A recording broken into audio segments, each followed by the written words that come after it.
Dust of Time. Season 1, Episode 1, The City Machine. Welcome to Dust of Time, a daily walk through the whole human story, one episode at a time. This is Season 1, the first cities, where civilization itself gets invented. Today, the beginning of everything, why the first true city on Earth rose out of mud and water, in a land that had nothing else, and how it switched on a machine that has never been switched off since. Take a breath, and come stand somewhere impossible. It is an hour before dawn, around 3200 BC, and you are standing on the highest man-made thing on Earth. Beneath your feet is a platform of mud brick the size of a city block, rising 12 meters above the plain. On top of it sits a temple with whitewashed walls, and from its edge you can see the whole world waking up. Below you, 10,000 mud brick houses packed along crooked lanes, smoke already curling from the first bread ovens. Beyond the houses, a wall 9 kilometers around. Beyond the wall, a green quilt of barley fields and date palms, sliced by canals that glint like blades in the early light. And beyond the fields, nothing. Flat brown emptiness all the way to the horizon. Down at the canal harbor, boats are unloading in torchlight. Cedar logs from mountains 1,000 kilometers north. Copper from the Gulf.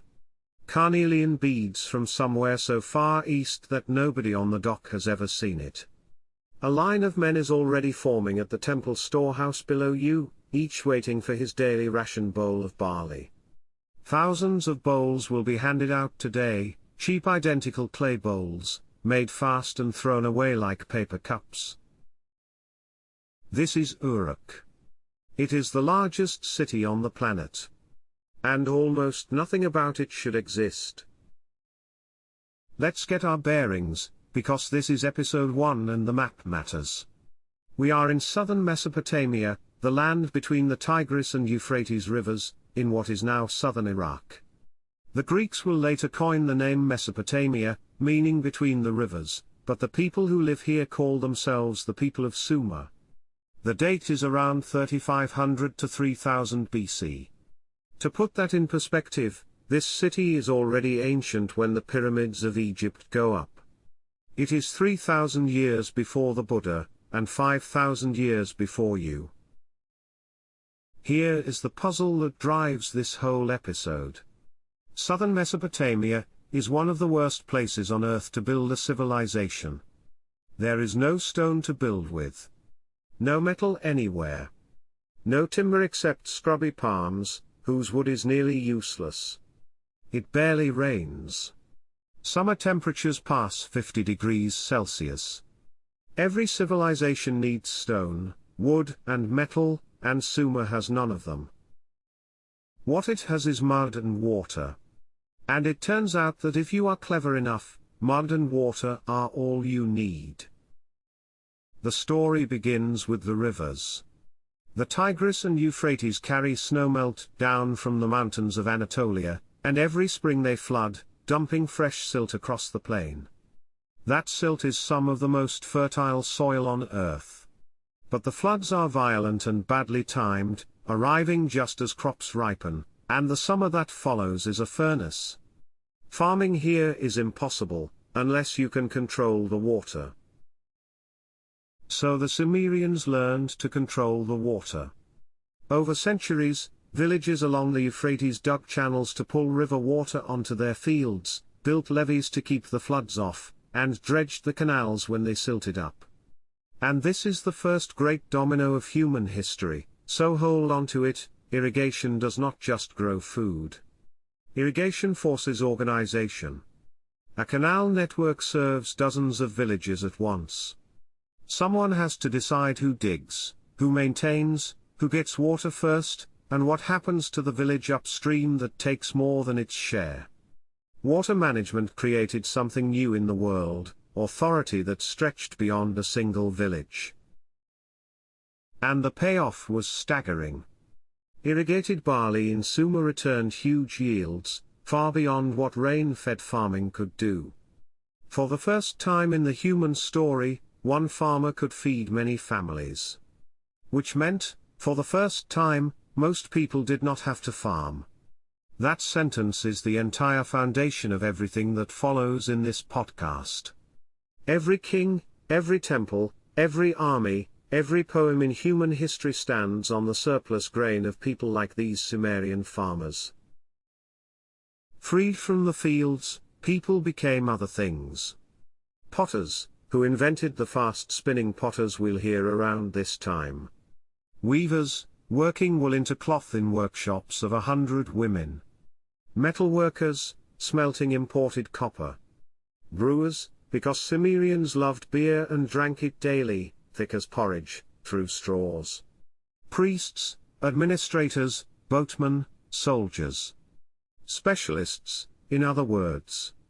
A city is not just a big village. A city is a machine for turning surplus food into specialists, and specialists into things no village could ever make. At the center of the machine stood the temple. Uruk had two great precincts, one for Anu, the sky father, and one for Inanna, goddess of love and war, the city's fierce patron. The temple was not just a place of worship. It was the corporation at the heart of the economy. Temple land grew grain. Temple storehouses collected it. Temple officials paid it back out as rations to the workers, the weavers, the canal diggers. Those cheap ration bowls, which archaeologists find by the tens of thousands, are the pay stubs of the first urban workforce. Historians still debate how much of the economy the temple truly controlled, but the picture is clear enough. In Uruk, the gods ran the biggest business in town. And a man ran it for them. Carvings from Uruk show a bearded figure in a net skirt and headband, leading rituals, feeding the sacred flock, smiting prisoners. Historians call him the priest king. We do not know a single one of their names, because, and here is a delicious thought, in the first centuries of this city, writing had not been invented yet. Uruk built the skyline first and the paperwork second.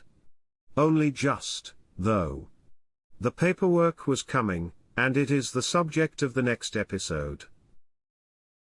Now, remember the puzzle. No stone, no wood, no metal. How does mud become the largest city on Earth?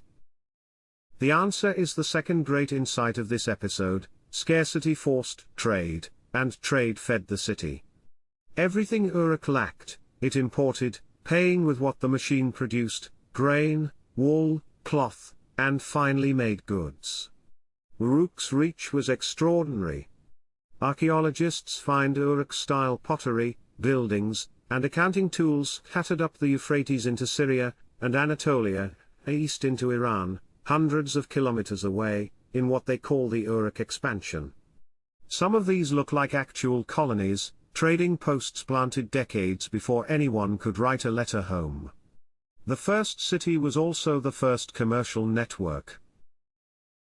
By around 3100 BC, Uruk may have held 40,000 people or more, some estimates run higher, at a time when a big settlement anywhere else on Earth held a few hundred.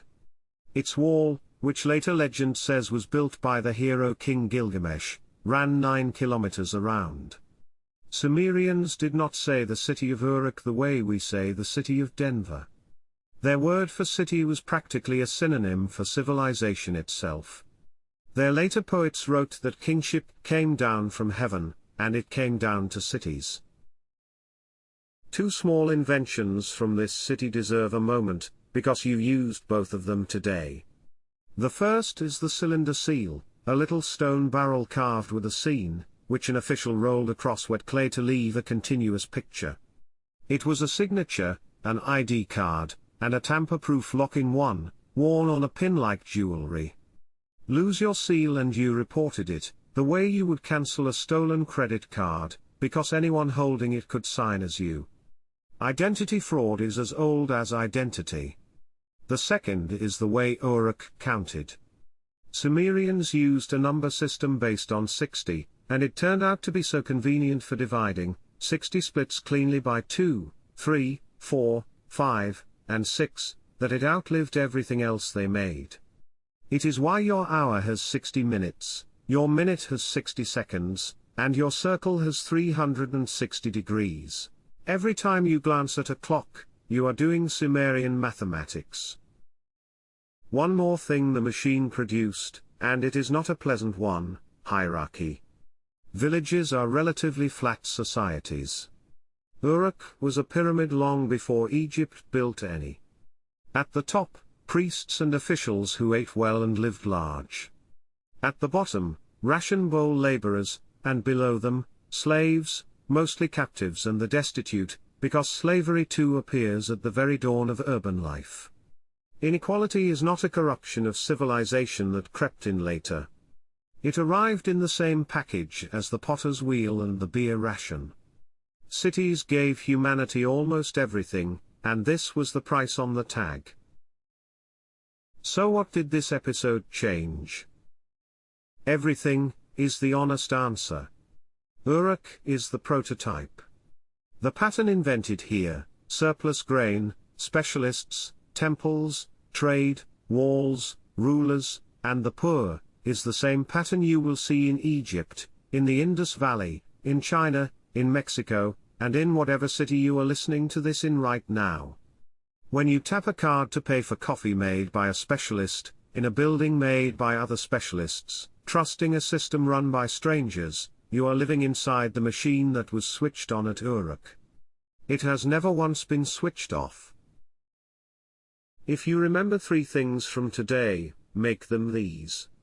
First, civilization began around 3500 BC at Uruk in Sumer, southern Iraq, the first true city, with tens of thousands of people. Second, it happened there precisely because the land was hard. Irrigation created surplus and forced organization, and having no stone, wood, or metal forced trade. Third, the city is a machine that turns surplus food into specialists, and that machine came bundled with hierarchy and inequality from day one. Next time on Dust of Time, the temple storehouses are overflowing, and the officials of Uruk face a very modern problem. Too much data. Who delivered what, who owes what, who got paid? One anonymous accountant reaches for a lump of wet clay, and accidentally invents the most important technology in human history. Writing is coming, and with it, history itself.